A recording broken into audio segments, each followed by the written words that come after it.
कल बहती हुई नदी के बगल से बने उन घरों में एक घर में सीमा जी की दूसरी बहू मन्नत का घर प्रवेश हो रहा था। घर की मुखिया चंदा जी, बड़ी जेठानी और नंद सब मिलकर नई बहू का स्वागत कर रहे थे। आओ बहू, तुम्हारा स्वागत है हमारे इस घर में। आइए भाभी, अंदर आ जाइए। अब आएगी इस घर में रौनक। अब मेरी दो भाभी हो गई हैं। हाँ, स्वागत है तुम्हारा इस घर में। देखते हैं कैसे टिकती हो तुम इस घर में। यहाँ रहना आसान नहीं। अरे तुम लोग क्या बातें कर रही हो बहू? आओ बैठो ना। जी दादी, वैसे यहाँ रहना क्या मुश्किल है? हाँ और क्या, यहाँ पर सब नदी के किनारे रहते हैं। आए दिन नई मुसीबतें आती हैं। मुसीबतें तो हर जगह हैं, कहीं ना कहीं हम सबकी जिंदगी मुसीबतों से भरी है। हाँ मन्नत बेटा, तुमने बिल्कुल सही कहा। बस धीरे धीरे तुम्हें इस जगह की आदत होने लगेगी। बस कुछ ही समय में तुम्हें यहाँ की हर एक चीज समझ आ जाएगी। हाँ देखती हूँ कब तक इसे समझ में आता है। ऐसी छोटी सी लड़की लेकर आए हैं ये लोग। थोड़े दिन में ही इनकी हालत टाइट हो जाएगी। मुझे नहीं लगता कि ये ज्यादा दिन रसोई में काम कर लेगी। सभी अपने कमरों में जाकर सो जाते हैं। सुबह का समय होता है और सीमा जी अपनी बहू के कमरे में जाकर अपनी बहू मन्नत से कहती है, अरे मन्नत बहू, आज तुम्हारी पहली रसोई है, इसलिए कुछ बना लो ताकि हम सभी तुम्हारे हाथों का स्वाद चख सके। हाँ मुझे बताइए मैं क्या बनाऊँ? पनीर बनाऊँ या राजमा बनाऊँ या फिर कुछ और? तभी वहाँ पर नेहा आ जाती है और दोनों की बातें सुनकर बोलती है, अरे देखो मम्मी जी, इसने तो हमारे घर को होटल बना कर रख दिया है। अरे ये नदी के किनारे बना हुआ ससुराल का घर है। यहाँ कोई सुपरमार्केट नहीं है कि तुम पनीर और राजमा बनाओगी। यहाँ बहू बिल्कुल सही कह रही है। बेटा देखो, हमारे पास इतना राशन और सामान नहीं रहता है कि हम यहाँ पर रोज पनीर बनाएं। एक काम करो, तुम बाहर उग रहे तरबूज, खीरे, उनमें से कुछ ऐसी चीजों का इस्तेमाल करके बना लो अगर तुम्हें कुछ आता हो तो। ठीक है मम्मी जी, अगर आप ऐसा चाहती हैं तो मैं ट्राई करती हूँ कुछ अलग तरह की डिशेज बनाने की जो मैं बना पाऊँ। मन्नत नदी किनारे खेतों से थोड़ी सी सब्जियां, कुछ तरबूज और खरबूजे तोड़कर रसोई में ले आती है। वो उन्हें धोकर चाट, जूस और चटपटी सब्जियां बनाती है। सभी खाने का इंतजार कर रहे थे। नेहा की मदद से मन्नत खाना परोसती और उसका स्वाद चखते ही सब बेहद खुश हो जाते हैं। अरे वाह, क्या स्वाद है! हमने कभी नहीं सोचा था कि इतना अच्छा खाना भी बन सकता है हमारी खेती से। मैंने तो कभी सोचा ही नहीं था कि तरबूज और खरबूजे की भी चाट बन सकती है। अरे मानना पड़ेगा, हम लोगों ने अन्नपूर्णा को अपने घर लाए हैं। खाना तो बहुत अच्छा है और मुझे डर लग रहा है कहीं अगर आगे चलकर दिक्कत हुई तो। क्या? कैसी दिक्कत? क्या हो गया? अरे कुछ नहीं बेटा, जब थोड़ी देर शांत रह ले, खाना खा ले। नहीं कोई बात है क्या? क्या बात है मुझे तो बताइए। अरे देवरानी जी लाइए, मैं बताती हूँ आपको। दरअसल बात ये है कि हम लोगों की इतनी ज्यादा फसल नहीं पाती है। अब आपने तो इतने सारे फलों का इस्तेमाल कर लिया अपनी पहली रसोई में। हम बेचकर खाएंगे क्या? इसलिए सब परेशान हो रहे हैं। नेहा बहू 2 मिनट शांत नहीं हो सकती क्या? अगर ऐसी बात है तो आप लोगों को मुझे पहले बताना चाहिए था ना, मैं इस्तेमाल कम करती। अब बाया ना उठ पहाड़ के नीचे कैसे उड़ रही थी पहले दिन। अब सब समझ में आ गया ना, अब नहीं रह पाएगी इस घर में। कोई बात नहीं बेटा, आज हो गया, तुम्हारी पहली रसोई थी इसलिए कोई बात नहीं। अगली बार से जब रोज का खाना बनाना हो तो थोड़ा कम इस्तेमाल करना। अब हमारे पास तो आलू टमाटर प्याज ये सब होता नहीं है, तो हम लोगों को ज्यादातर ऐसी चीजें खानी पड़ती है। सभी खाना खाते हैं। दोपहर का समय होता है। गर्मी अपने चरम पर थी। नदी के किनारे होने की वजह आसपास के घरों में ज्यादा गर्मी हुआ करती थी और साथ में उमस भी थी। ये सब देखते हुए परेशान होकर मन्नत बोली, हे भगवान, यहाँ पर कितनी गर्मी है, मुझसे तो रहा ही नहीं जा रहा। और क्या, यहाँ पर ऐसी ही गर्मी होती है। मैंने बताया था ना, यहाँ पर बहुत मुश्किल है। आपको लग रहा था बहुत आसान है ना? यहाँ दोपहर में तो ऐसी ही गर्मी होती है। नदी के किनारे पर जो घर है, मन्नत बहू देखा दोपहर से समय ऐसी ही गर्मी होती है यहाँ पर। देखा दोपहर से समय ऐसी ही गर्मी होती है यहाँ पर। कुछ नहीं कर सकते। तुम थोड़े दिन यहाँ रहोगे तो तुमको खुद ही आदत पड़ जाएगी। कोई बात नहीं, थोड़े दिन में आदत हो जाएगी। शाम का समय होता है। सभी पति खेती के फल और सब्जियां बेचकर घर आते हैं। उनके चेहरे में आज वो मुस्कान नहीं थी। उनका चेहरा उदास था और नीचे लटका हुआ था। ये सब देखते हुए घर की औरतें बोलती हैं, क्या हो गया बेटा, सब सही तो है ना? क्या ही होगा, ज्यादा से ज्यादा सब्जियां बिकी नहीं होगी, फिर से एक नया बहाना होगा। नहीं ऐसा नहीं है, हम कोई बहाना नहीं बना रहे हैं। तो फिर क्या हो गया, क्यों इतना उदास हो? हमारी सब्जियां नहीं बिकी, अब क्या करें, आसपास के जितने घर हैं सब तरबूज उगाते हैं। अब इतना ज्यादा तरबूज है, अब लेने वाले भी तो होने चाहिए ना। बात तो बिल्कुल सही कह रहे हैं, सामान बहुत ज्यादा है, ग्राहक कम है। हाँ, अब बस सब भगवान के भरोसे है, बस ऊपर वाला हमारे दिन अच्छे रखे। अरे परेशान मत हो ना, थोड़ा धैर्य रखो, सब सही हो जाएगा। आप लोग एक काम करिए ना, आप लोग सूखी घास लेकर आ सकते हैं क्या? हाँ, यहाँ तो बहुत सारी सूखी घास मिल जाएगी। काम क्या है बताओ? आप लेकर आइए ना, आपको खुद पता चल जाएगा क्या काम है। मुझे लग रहा है अभी से घास भी खाना है। कहाँ की बहू लेकर आ गई हो सासू माँ? रमन, राहुल, मैं और रजत घर के सभी मर्द बाहर जाते हैं और ढेर सारी घास लेकर घर में आते हैं। तभी मन्नत सीमा से और बाकी औरतों से बोलती है, माँ जी, घर में रस्सी है? हाँ बेटा, घर में रस्सी है, पर काम क्या है ये तो बताओ। मन्नत सबकी मदद से रस्सी लेती है और घास का एक पर्दा बनाना शुरू करती है। पहले मन्नत उसमें बहुत सारी घास भरती है और उसे रस्सी से अच्छे से कसती है। मन्नत कई सारे पर्दे बनने के बाद वो घर की खिड़की और मुख्य द्वार में उसे टांग देती है और उसमें पानी छिड़क देती है, जिसके बाद बाहर की गर्म हवा घर के अंदर ठंडी हवा बनकर होकर प्रवेश करने लगी। इसको देखने के बाद घर के सभी लोग काफी चौंक गए, क्योंकि आज से पहले इतनी ठंडक घर में कभी नहीं हुई थी। तभी हितेश जी बोलते हैं, वाकई ये तो बहुत अच्छा जुगाड़ है, इससे घर में गर्मी भी कम रहेगी और दोपहर के समय सोना भी आरामदेह होगा। हाँ बिल्कुल सही कह रहे हो जी, वाकई घर बहुत ठंडा हो गया है। ये जुगाड़ तो हमें आज से पहले कभी नहीं पता चला, कभी नेहा बहू ने इतना दिमाग लगाया ही नहीं। हाँ ठीक है, सभी कुछ खास जुगाड़ नहीं है। जब बार बार पानी डालना पड़ेगा तब पता चलेगा कितनी दिक्कत होती है। हाँ ठीक है, ज्यादा दिमाग मत दिखा। खुद ने तो कभी ऐसा कुछ सोचा नहीं जिससे हम सभी को आराम मिल सके, और अब दूसरे की बताए हुए नुस्खे पर सामने निकाल रही है। अरे बस करिए, आप लोग आपस में क्यों लड़ रहे हैं? और वैसे भी हमने सिर्फ बताया कि इसका इस्तेमाल करना है, रात में तो वैसे ही माहौल एकदम ठंडा रहता है। सभी मन्नत के जुगाड़ से काफी ज्यादा खुश होते हैं और सभी अपने कमरे में चले जाते हैं। अगले दिन सुबह रसोई घर में केवल नेहा खाना पका रही थी और मन्नत बाहर बैठकर फोन देख रही थी। ये सब नेहा झेल नहीं पाई और बाहर आकर गुस्से से चिल्लाकर बोली, क्यों देवरानी जी, क्या मैं नौकर दिखती हूँ? पूरा दिन काम करूँ मैं, रसोई घर में पसीना से तरबतर होकर मैं काम करूँ और तुम यहाँ बैठकर फोन देख रही हो। नहीं भाभी, सब कुछ नहीं, मैं थोड़ा फोन में काम की चीज देख रही थी। हाँ, काम की चीज देख रही थी। झूठ मत बोलो मुझसे, तुम्हें बस काम चोरी करनी है। पूरे दिन काम करूँ मैं और बस तुम बैठे आराम करो। नेहा और मन्नत की आवाज सुनकर घर के सभी और सदस्य भी वहाँ पर आ जाते हैं। अरे बहू, क्या हो गया?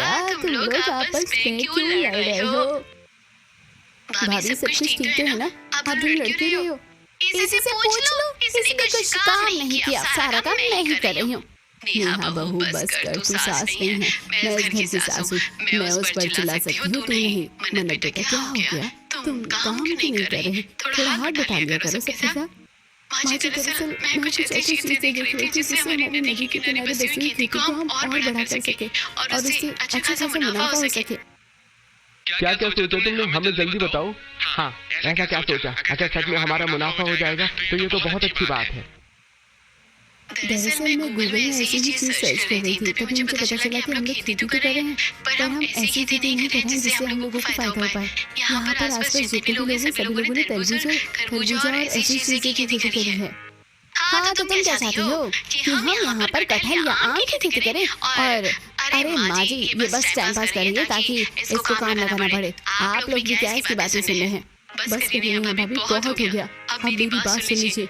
जो मैं कह रही थी कि हम लोग कई सारी चीजें यहाँ उगा सकते हैं, जैसे कि हमारे पास इतनी बड़ी नदी है तो हम इसमें कमल के फूल उगा सकते हैं, सिंगाड़े उगा सकते हैं और साथ में ही हम इसमें मखाने की खेती भी कर सकते हैं। और मुझे पता है शुरुआत में तो थोड़ा कठिन होगा, पर इस चीज में हमें आगे चलकर बहुत मुनाफा होगा। बस ये 3-4 चीजें की फसल उगाकर तुम बिल गेट्स या अंबानी बन जाओगी क्या? नेहा, बस करो। अगर कोई इंसान कोई बात बता रहा है तो बीच में बार बार मत बोला करो। मेरे पास एक और तकनीक है जिसे हम हाइड्रोपोनिक्स कहते हैं। इस तकनीक में हम लोग बड़े तसले या कंटेनर लेते हैं, उसमें छेद करते हैं और पानी में डाल देते हैं और ऊपर से हम लोग सब्जी खाते हैं, जैसे कि हम टमाटर, खीरे, प्याज, कोई भी सारी सब्जी मंगा सकते हैं। इससे हमारे ऑर्गेनिक सब्जियां काफी अच्छे दामों में बिकेगी भी और इसमें कोई भी मिलावट नहीं होगी। अरे वाह, ये तो बहुत अच्छी तकनीक है। अगर हम इसे इस्तेमाल करेंगे तो ये बहुत असरदार होगी। वाह, मानना पड़ेगा, हमारी नई बहू तो अन्नपूर्णा भी है और दिमाग भी तेज है। रमन, रजत और राहुल तीनों कैसे कैसे सारे तसले और कंटेनर इकट्ठा करते हैं। साथ ही मन्नत कई सारे बीज खरीदती है और फोन से उन बीजों को पानी में कैसे लगाना और कैसे कमल, मखाने और सिंघाड़े की खेती करनी है ये भी देखती है, समझती है। घर के सभी मर्दों के साथ मिलकर मन्नत भी काफी हाथ बटाती है और जैसे तैसे करके कमल, सिंघाड़े और मखाने तीनों के पौधे पानी पर लगाती है। चलिए, अब ये काम तो हो गया। अब हम लोगों को जो मैंने तकनीक बताई थी हाइड्रोपोनिक, उसको भी अपनाना है। उसके लिए सबसे पहले हमें इन प्लास्टिक के तसलों में और कंटेनर्स में छेद करना होगा। अरे तो उसके लिए तो हम लोगों को कोई गर्म चीज चाहिए, जैसे कि कोई गर्म सलाई या कुछ और। अरे तो तुम एक काम करो नेहा, बहू से कह दो कुछ सलाइयां गर्म करके दे दे। तभी बाहर से घर के सभी लोग नेहा को आवाज लगाते हैं और उसे सिलाई गर्म करने के लिए बोलते। नेहा मुंह बनाते हुए सिलाई देती है और गैस चूल्हे में जाकर उसे गर्म करने लगती है। तभी वो खुद से बातें करते हुए बोलती है, हे भगवान, ये कब तक सब ये चलता रहेगा? ये मन्नत घर का कोई काम नहीं कर रही, बस खेती में लगी हुई है। मुझे अकेले कितना काम करना पड़ रहा है, कोई मेरा हाल क्यों नहीं समझ रहा। नेहा खुद से बातें करते हुए सलाइयां गर्म करके सबको देती है। मन्नत उन सलाइयों से कंटेनर और तसलों में छेद करती है, फिर उन्हें पानी में डालकर रस्सी से घर के पास लगे लकड़ी के पोल से बांध देती हैं ताकि बहाव में कुछ भी बहे नहीं और फसलें एक जगह अच्छे से उग पाए। चलो ये काम तो हो ही गया, अब हमें आगे क्या करना है ये बताओ मन्नत बहू। अब हम लोगों को छोटी छोटी बोतलें नहीं है या फिर छोटे से गमले लेने हैं और इसमें हम लोगों को अपने मन मुताबिक पौधे लगाने जैसे कि टमाटर, मिर्च, खीरा। मैं कुछ समझा नहीं, अगर हम लोगों को खेती बोतलों में और गमले में करनी थी तो फिर ये नदी में क्यों मेहनत की? अरे देवर्षि, आप समझे नहीं, अभी हम लोगों को इन पौधों को मिट्टी के साथ लगाना होगा ताकि इन पौधों को अच्छे से पोषण तत्व मिल जाए। कुछ दिन में जब ये सही उग जाएंगे फिर उसके बाद हम लोग इसको पानी में लगा देंगे। हाँ, बात तो बिल्कुल सही कही, ऐसी की जाती खेती। मन्नत कई सारी बोतल को लेती है और उन्हें काट कर उसमें मिट्टी भरती, साथ में थोड़ी खाद मिलाती है और टमाटर, मिर्ची, खीरे इत्यादि बीज उसमें मिला देती है। सारा काम खत्म करके मन्नत और बाकी घर के मर्द भी घर में आ जाते हैं और फिर खाना मांगते हैं। अरे बहुत तेज भूख लगी है, खाना दे दो नेहा। हाँ, भूख तो मुझे भी तेज लगी है। कुछ है भाभी? हाँ महारानी, आ जाओ, खाना खा लो। तुम लोग सब बाहर काम करो और घर में मैं पागलों की तरह पसीना बहाती रहूं। मन्नत, तुझे तो बस काम चोरी करनी है। खेत में तो सारे मर्द काम कर देते होंगे, तू बस खड़े होकर सबको आदेश देती होगी। नहीं भाभी, ऐसे कुछ भी नहीं है, गलत समझ रही है। चुप कर जानी, वो बेचारी बाहर का काम कर रही है, हम सबकी मदद कर रही है, लेकिन तुझे उससे क्या? चुपचाप घर का काम कर। नेहा चुप हो जाती है और कुछ नहीं कहती, मगर मन ही मन वो मन्नत से नफरत करने लगती है। कुछ दिन बाद आखिरकार मन्नत की मेहनत रंग लाती है। बोतलों में छोटे छोटे पौधे निकल आते हैं, फिर सभी की मदद से वो उन्हें संभाल कर कंटेनर्स में लगा देती है। देखिए हमारा ये काम भी हो गया और इधर देखिए सिंघाड़े, मखाने, कमल वो भी अच्छे खासे उगते हैं। कुछ दिनों में हमारी फसल भी हो जाएगी। जहाँ बाकी लोग सिर्फ तरबूज और खरबूजा ही उगा रहे हैं, हम लोगों की खेती अलग होगी। हाँ बिल्कुल सही कहा, जहाँ सभी लोग बाजार में सिर्फ तरबूज बेचेंगे वहाँ हम लोग इतनी सारी वैरायटी की चीज लगाएंगे तो लोग हमारी दुकान की तरफ जरूर आकर्षित होंगे। कुछ दिनों में फसलें उगती हैं, फिर उसके बाद सभी मिलकर उन फसलों को तोड़ते हैं और इकट्ठा करके बाजार में बेचने के लिए चले जाते हैं। बाजार में सभी मर्द कई वैरायटी की चीज लेकर खड़े हैं और चिल्लाकर सभी को बुला रहे हैं, आ जाओ आ जाओ आ जाओ, अरे कुछ नई चीज खाओ, कब तक तरबूज और खरबूज खाते रहोगे? आ जाओ आ जाओ आ जाओ, जरा देखो तो सिंघाड़े भी हैं, टमाटर भी हैं, मिर्ची भी है, खीरे भी है, सब कुछ है जो कि हम लोगों ने पानी में उगाया है, बिल्कुल शुद्ध। अरे भाई जरा सा 1 किलो तरबूज देना। अरे भाई जरा कुछ और देखो, इतनी सारी चीजें सिर्फ तरबूज ही खाओगे क्या? अरे भाई तुम्हें क्या लगता है यहाँ के लोग ये सब खरीदेंगे? अरे हमें तो हर जगह तरबूज ही मिलता है, गांव वालों के पास इतना पैसा नहीं है कि ये सब खरीदे। अगर यही लेते रहे तो अनाज कहाँ से आएगा? ग्राहकों की ये बात सुनकर सभी मर्दों को समझ में आता है कि इस गांव में ये सारी चीज बेचना सही नहीं है। सभी लोग उदास मन से सारा सामान वापस लेकर घर आ जाते हैं। मन्नत सबकी राह देखकर इंतजार करती है। अरे ये सब क्या? आप ये सारा बिक्री का सामान वापस लेकर आ गए? क्या करें मन्नत, कोई सामान ले नहीं रहा था, सब में सिर्फ यही सामान लिया है जो हमेशा लेते, और वो भी कुछ ज्यादा नहीं बिका है। देखा, मैंने बोला था ना ये सिर्फ टाइम पास कर रही थी, नहीं हुआ ना? मन्नत प्लीज अपने अंदर का जो कीड़ा है ना इसे दफन करो और चुपचाप रसोई में घर के काम करना शुरू कर दो। बस करो नेहा भाभी, 2 मिनट शांत हो जाओ। आप लोग चिंता मत करो, मेरे पास अभी एक और तरीका है। क्या तरीका? कौन सा तरीका? कैसा तरीका? आसपास के कस्बे, शहर के जो बड़े-बड़े दुकान वाले हैं या फिर ऐसे बिजनेसमैन हैं जिनको इनका काम पड़ता है, हम उनको फोन करके ऑनलाइन बताएंगे और सामान बेचेंगे। हाँ, ये सुनने में तो आसान लग रहा है, पर हम उनको ये कैसे दिखाएंगे कि हमारा सामान है कैसा, और क्या वो हम पर यकीन करेंगे कि हमारा सामान शुद्ध है? हाँ, तो उसका तरीका भी है मेरे पास। हम एक काम करेंगे, इंस्टाग्राम पर एक अकाउंट बनाएंगे जिसमें हम अपनी खेती और ये हम कैसे सारा काम करते हैं इसकी रील और फोटो पोस्ट करेंगे, जिससे लोग हमारी चीजों को समझ पाएंगे और हमसे सामान खरीदेंगे। हाँ बहू, तुमने बिल्कुल सही कहा, यह सबसे सही तरीका होगा। इससे हम लोगों की आमदनी बढ़ सकती है। अगले दिन से ही मन्नत अपने मोबाइल फोन से रील वीडियो बनाना शुरू करती है। मन्नत की एक हाथ से फोन है और दूसरे हाथ से इशारा करके सारी चीज बताते हुए बोलती है। नमस्ते दर्शकों, आप देख सकते हैं हमारा नदी के किनारे बसा हुआ खेत और घर है। ये देखिए हम कैसे पानी में ऑर्गेनिक सब्जियां उगाते हैं और कैसे ये सारे फल और सब्जियों की देखभाल करते हैं। अगर आपको भी हमसे सब्जी लेनी है तो नीचे दिए गए नंबर पर अभी कॉल करें या SMS करें। लखनपुर गांव के आसपास के शहर और कस्बे की सारी जगह हम डिलीवरी करते हैं।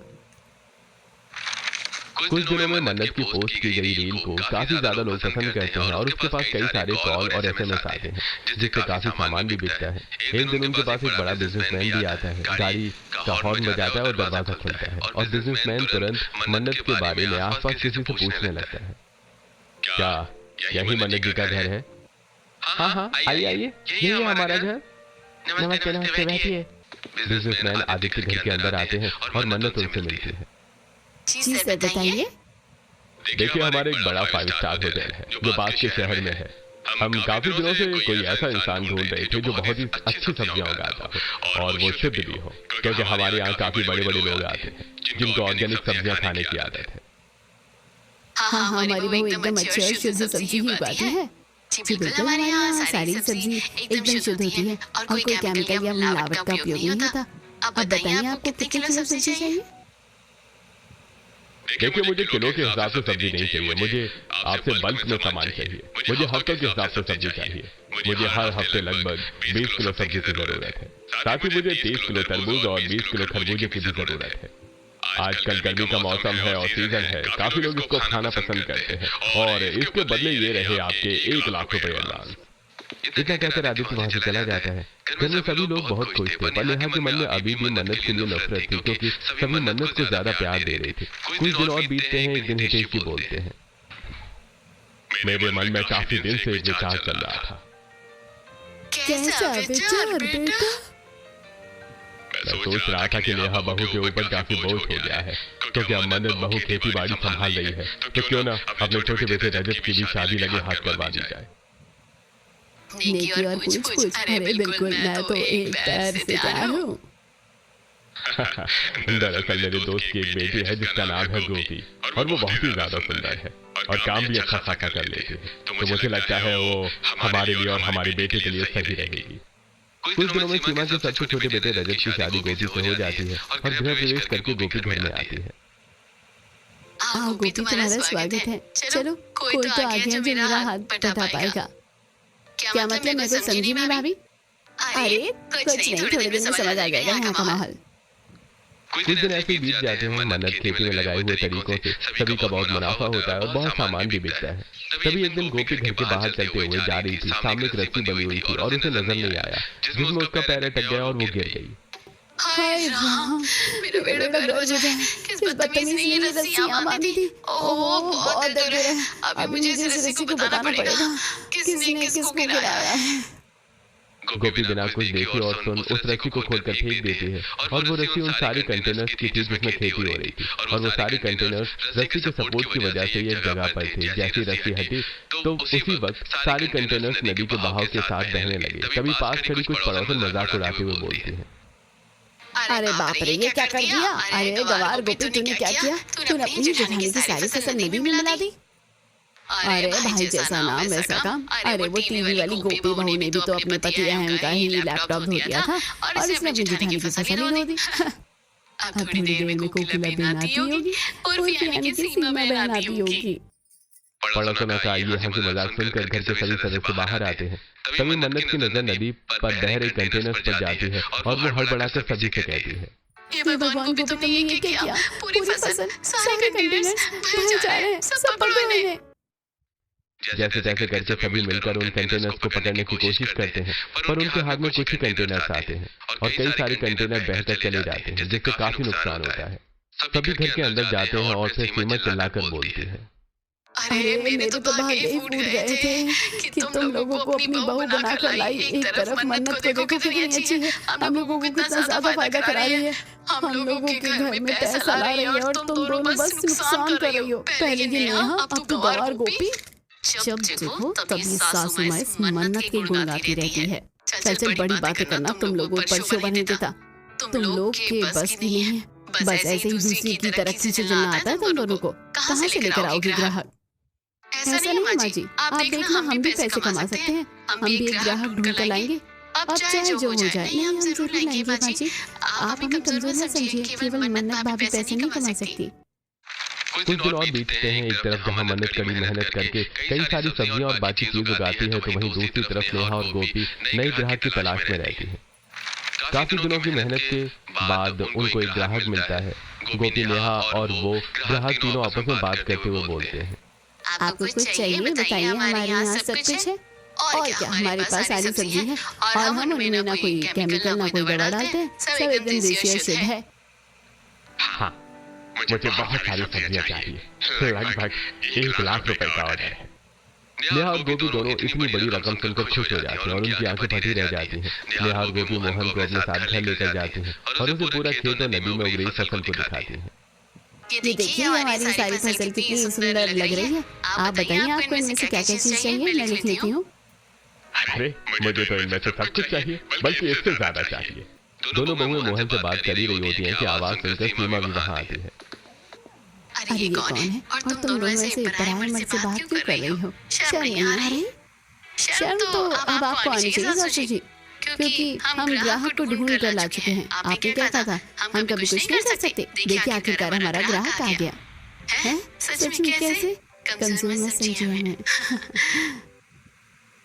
सीमा जल्दी से अंदर जाकर सबको ये बताती है। घर के सभी लोग खुश होकर बाहर आते हैं और देखते हैं कि नेहा और गोपी ग्राहक से बात कर रहे हैं। तभी मन्नत की नजर उस ग्राहक पर पड़ती है और वो सोच में डूब जाती है। मुझे ऐसा क्यों लग रहा है जैसे मैंने इस इंसान को नहीं देखा है। मुझे याद नहीं आ रहा। क्या हो गया मन्नत, सोच में डूबी रह गई हो ना? आखिर हम लोगों ने ऐसा काम कैसे कर दिखाया?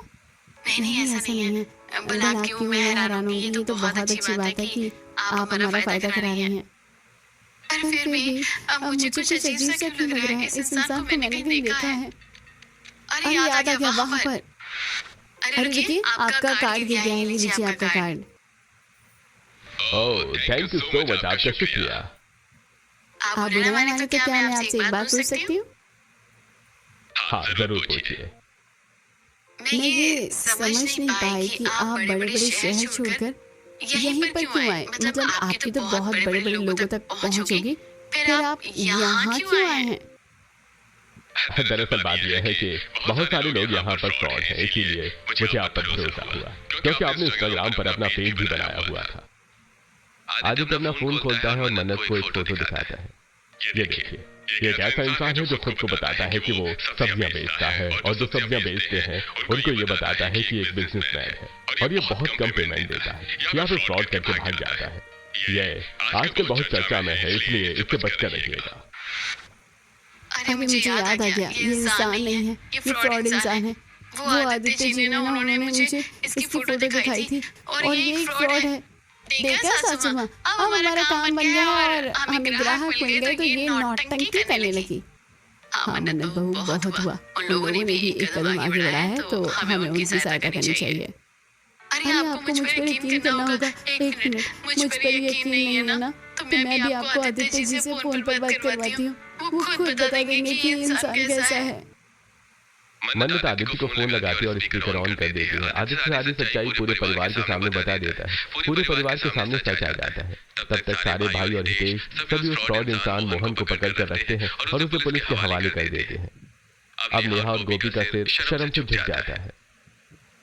ये तो भगवान का शुक्र है कि मुझे ये याद आ गया, वरना 1-2 लाख का नुकसान हो जाता और आप लोगों के चक्कर में हमारा इतना बड़ा नुकसान होता कि जिसकी भरपाई भी हम नहीं कर पाते।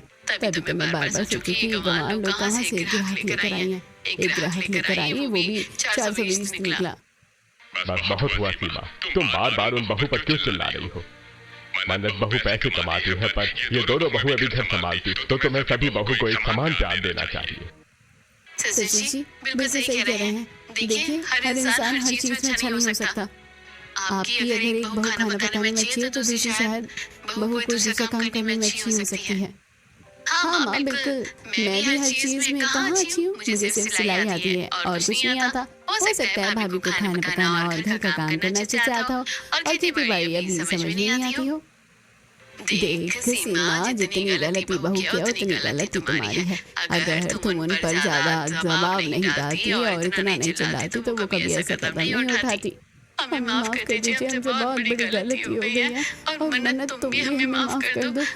तुम्हारी बराबरी के चक्कर में आज इतना बड़ा घाटा करवाने वाले थे हम।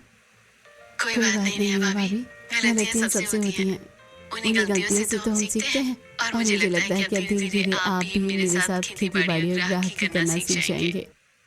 चलो कोई बात नहीं, अब मुझे तुम लोग माफ कर दो, मुझसे भी गलती हो गई है। मैं भी तुम लोगों को सिर्फ पैसों के तराजू से माफ दिया, पर तुम सब मेरी बहू हो और सबके सब एक समान हो।